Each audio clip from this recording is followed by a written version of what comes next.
53세의 나이에 대한민국의 최고 배우 중 한 명인 손길국은 마침내 자신의 인생에서 가장 어두운 부분, 특히 그의 인생에서 가장 큰 사랑, 재능 있고 강한 아내 정승연에 대해 털어놓았습니다.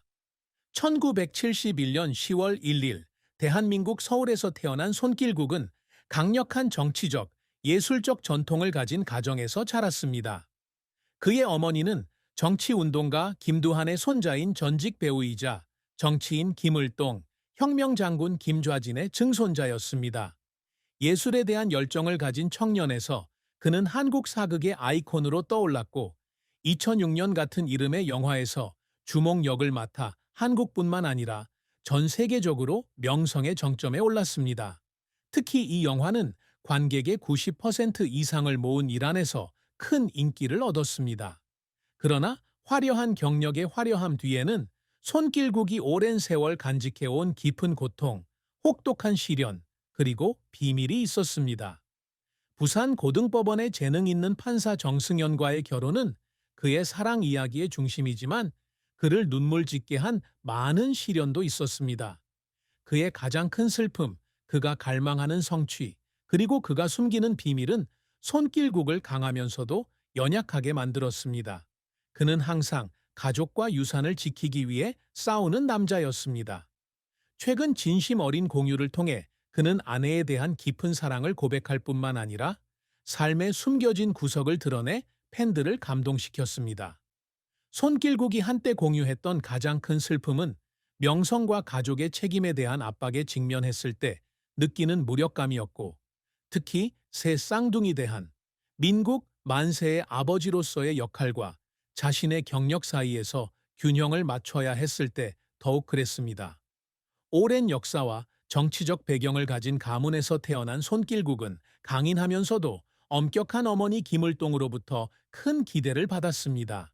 그는 어렸을 때 외할아버지 김두한과 외증조부 김좌진, 즉 독립운동 영웅의 유산에 부응해야 한다는 압박감을 느꼈다고 말했습니다. 이러한 압박감은 그가 연예계에 입문하면서 더욱 심해졌고 그의 모든 행동이 대중의 감시를 받았습니다. 가장 가슴 아픈 순간 중 하나는 어머니 김을동과 관련된 논란에 휩싸이고 자신과 새 쌍둥이가 정치적 목적으로 이용당했다는 비난을 받았을 때였습니다.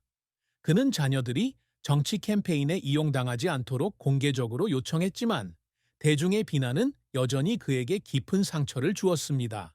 그는 방에 혼자 앉아 온라인에서 부정적인 댓글을 읽으며 2014년부터 2016년까지 자녀들을 슈퍼맨이 돌아왔대 출연시킨 것이 과연 옳은 일이었을까 하는 생각을 했습니다. 이 프로그램은 그와 그의 세 아들에게 큰 명성을 가져다 주었지만 동시에 자녀들이 평범한 어린 시절을 보내지 못하고 언론의 주목을 받으며 자랄까봐 걱정하게 만들었습니다. 또 다른 슬픔은 2018년 대학 시절 친한 친구 중 한 명이 병으로 세상을 떠났다는 소식을 접했을 때 찾아왔습니다. 그의 경력 초기에 큰 격려가 되었던 이 친구는 채울 수 없는 공허함을 남겼습니다. 손길국은 한때 살아있을 때 친구와 더 많은 시간을 보내지 못한 것을 후회하며 많은 밤을 울었다고 말했습니다. 그는 또한 새 쌍둥이를 키우는 어려움, 특히 어리고 끊임없는 보살핌이 필요한 시기에 어려움을 겪었습니다. 헌신적인 아버지로서 그는 기저귀를 갈고 첫 수업을 가르치는 것까지 아이들을 돌보느라 잠을 이루지 못하는 경우가 많았습니다. 하루 종일 촬영을 하고 집으로 돌아와 활동적인 새 아들의 끊임없는 요구를 처리해야 했기에 지친 날도 있었습니다. 아무리 노력해도 유명인의 자녀라는 압박감에서 아이들을 완벽하게 보호할 수 없다는 사실을 깨달았을 때 그의 슬픔은 더욱 깊어졌습니다. 그는 대한이가 왜 사람들이 항상 그의 아이들을 송트리오라고 부르는지 물었고 그 순진한 질문에 눈물이 났다고 말했습니다. 자신의 명성이 의도치 않게 아이들의 어깨에 짐을 얹었다는 것을 알았기 때문입니다. 손길국의 비극적인 최후는 죽음이나 완전한 파탄이 아니라 대중의 논란과 오해 속에서 자신의 일부를 잃어버린 듯한 순간들이었습니다. 가장 가슴 아픈 사건 중 하나는 2015년 그의 아내 정승연이 손길국의 로드 매니저에 대한 소셜미디어 게시물로 실수로 논란을 일으켰던 사건입니다. 해당 게시물은 2009년 손길국이 세금을 사용하여 자신의 매니저를 어머니의 정치 보좌관으로 등록했다는 루머가 돌았던 오래된 분쟁을 언급했습니다. 매니저가 손길국 밑에서 일하기 전 김을동의 인턴으로 일했음에도 불구하고 정승연의 게시물은 대중의 오해를 불러일으켜 비난의 물결을 일으켰습니다. 손길국은 게시물에 직접 관여하지 않았음에도 불구하고 공개 사과를 해야 했습니다. 그는 그 순간 온 세상이 자신을 반대하는 것 같은 기분이 들었다고 말했습니다. 그는 소속사 사무실에 앉아 부정적인 댓글을 읽고 오랜 세월 쌓아온 명성이 오해 때문에 무너지는 것 같은 기분을 느꼈습니다. 많은 팬들, 특히 슈퍼맨이 돌아왔다를 통해 그를 사랑했던 팬들은 자신의 아이돌이 부당하게 비난받는 것을 보고 가슴 아파했습니다. 일부 시청자는 그의 소속사에 편지를 보내 부정적인 기사를 읽으면 울었다고 공유했습니다. 손길국이 헌신적인 아버지이자 열정적인 배우라는 것을 알고 있었기 때문입니다. 주몽이 큰 성공을 거둔 이란의 한 팬은 소셜미디어에 장문의 글을 올려 한국 문화에 자부심을 가져다준 손길국이 이런 비난을 받는 것을 보고 가슴이 아프다고 말했습니다. 많은 사람들을 슬프게 만든 또 다른 사건은 손길국이 바쁜 일정과 아이들의 사생활을 보호하려는 욕구로 인해 2016년 슈퍼맨이 돌아왔다에서 하차하기로 결정했을 때였습니다. 이 결정은 많은 시청자에게 후회를 안겨주었는데 새 아들을 둔 서툴지만 사랑스러운 아버지로서의 손길국의 이미지에 익숙해져 있었기 때문입니다.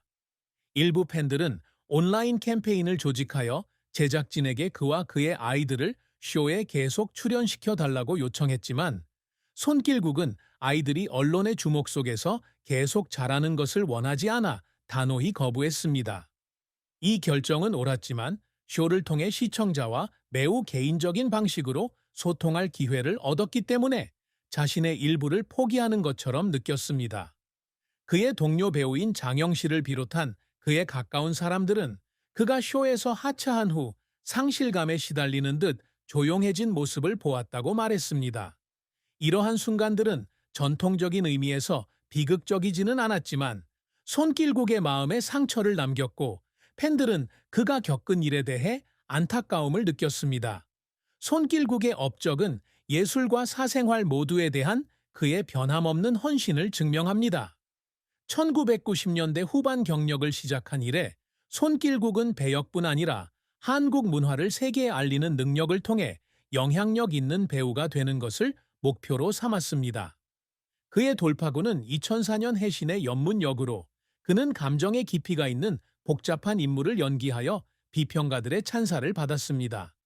그러나 그를 경력의 정점에 올려놓은 것은 2006년 동명의 사극에서 주몽 역을 맡은 것이었습니다. 고구려 왕국의 창시자의 삶을 연대기적으로 다룬 이 드라마는 한국에서 높은 시청률을 기록했을 뿐만 아니라 전 세계적인 현상이 되었으며 특히 이란에서는 90% 이상의 시청자를 모았습니다. 이러한 성공으로 그는 2006년 AMBC 연기대상에서 대상을 수상했으며 최우수 연기상, 올해의 TV 연기상 등 여러 상을 수상했습니다. 그는 한때 주몽이 단순한 역할이 아니라 한국 역사를 세계에 자랑스럽게 소개할 수 있는 기회였다고 말했습니다.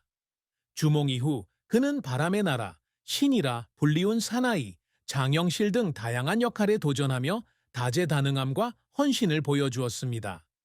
손길국은 연기 활동 외에도 스크린 밖에서도 영감을 주는 인물이 되고자 합니다. 대한트라이아애슬론 연맹 부회장으로서 그는 2008년 서울국제트라이아애슬론 대회에 참가하여 수도권을 가로지르는 올림픽 성화를 들고 스포츠맨십과 애국심을 보여주었습니다. 그는 또한 최정원 등 동료의 초상화를 그린 아마추어 스케치 작가이며 2008년 코오롱 크리스마스 화보 촬영을 포함한 전문 모델 활동에도 참여했습니다. 그가 항상 노력해온 또 다른 성취는 모범적인 아버지가 되는 것입니다. 새 쌍둥이를 키우는 것은 큰 도전이었지만 그는 항상 아이들에게 한국 역사를 가르치고 야외 활동을 데려가는 등 아이들과 시간을 보내려고 노력했습니다. 2014년부터 2016년까지 아이들과 함께 출연한 슈퍼맨이 돌아왔다는 작품으로 2014년 KBS 연예대상 최우수 연예상과 2015년 우수상을 수상하며 인기상을 거머쥐었습니다. 또한 고구려 유적지 답사, 한국문화 홍보 등 역사 활동에 참여하며 가문의 유산을 지키기 위한 노력을 꾸준히 이어왔습니다. 최근에는 뮤지컬 42번가와 황정민과 함께 출연한 맥베스 등 새로운 분야에 도전하는 등 연극에 대한 열정을 이어가고 있습니다. 이러한 크고 작은 성취는 끊임없이 자신의 한계를 극복하려는 그의 끈기와 열정의 결과입니다. 손길국과 정승연의 사랑, 그리고 결혼은 아름다운 이야기이지만 고난과 슬픔이 없는 것은 아닙니다. 두 사람은 손길국이 주몽 역으로 전성기를 누리던 시절 연예부 기자의 소개로 만나게 되었습니다. 그는 2007년 광복절에 정승연을 만나 첫눈에 반했다고 밝힌 적이 있습니다. 그녀의 지성과 강인함에 매료된 것입니다. 서울대학교에서 석사와 박사 학위를 취득한 실력 있는 판사 정승연은 연예계에 휩쓸리고 싶지 않아 처음 2번이나 거절했습니다. 하지만 손길국의 끈기에 설득되어 1년 반의 교제 끝에 2008년 3월 15일 서울 쉐라톤 워커힐 호텔에서 비공개 전통 한식 결혼식을 올렸습니다. 2012년 새 쌍둥이 아들 대한 민국 만세를 낳으며 두 사람의 결혼 생활은 더욱 돈독해졌습니다. 손길국은 정승연이 자신의 최고의 매니저라고 말하며 그녀의 음악적 감각과 통찰력이 연기력 향상에 도움이 된다고 밝혔습니다. 하지만 두 사람의 결혼 생활은 특히 정승연이 인천으로 정은을 가면서 잠시 떨어져 지내야 했을 때 어려움을 겪었습니다. 2024년 유튜브를 통해 이혼설이 퍼지자 손길국은 두 사람의 관계가 여전히 돈독함을 확인하기 위해 입을 열었습니다. 두 사람의 결혼 생활에서 가장 큰 슬픔은 바쁜 직장 생활에서 오는 압박감이었습니다. 판사로 활동하, 판사로 활동하,